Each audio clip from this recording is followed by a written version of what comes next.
In this video, you're going to learn how Google Analytics works so you can understand how Google Analytics collects data about your website visitors and how other websites collect data anonymously about you.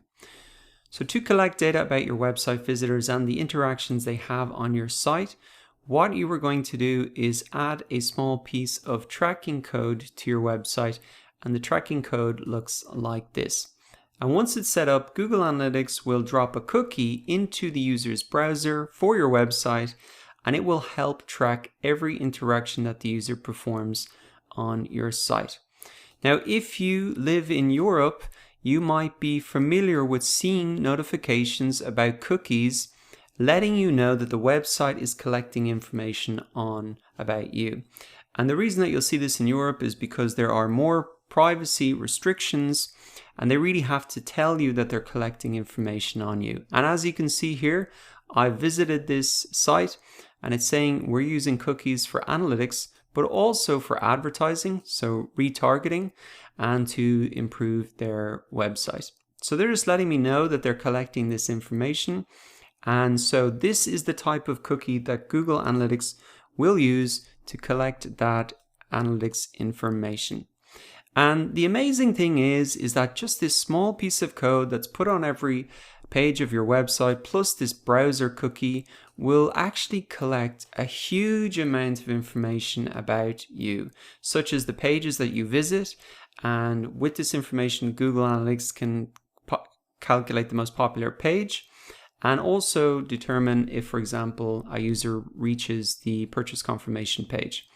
Now, Google Analytics will also collect information like the language that the browser is set to, the type of browser such as Chrome or Safari, the device and operating system that I'm using, and my location, age, and gender. And it can even collect the traffic source which brought me to this website in the first place, and that could be a search engine or an advertisement or an email marketing campaign that I clicked on. So I think it's interesting to look in a little bit more detail about what these cookies are, because we hear about them all the time. We see these notifications, but what really are they? And what really is the way that Google Analytics is collecting information on us? So we know that now these cookies are files created by the website that you visit, and they collect all that information. But why do we allow this? Why do we agree to these notifications? Well, they really make your online experience a lot easier by saving your browser information.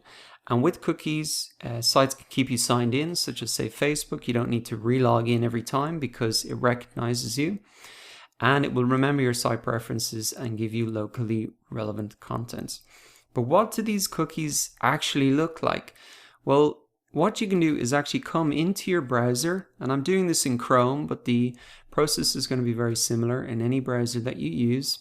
You can come into your settings, have a look for cookies and the settings related to those, and you can actually see the cookies that other sites have created and are collecting information anonymously about you.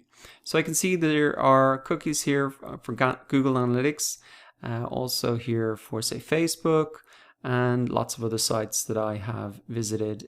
So it's really these small pieces of code and text files that are collecting all of that information that is then filtering on back to Google Analytics.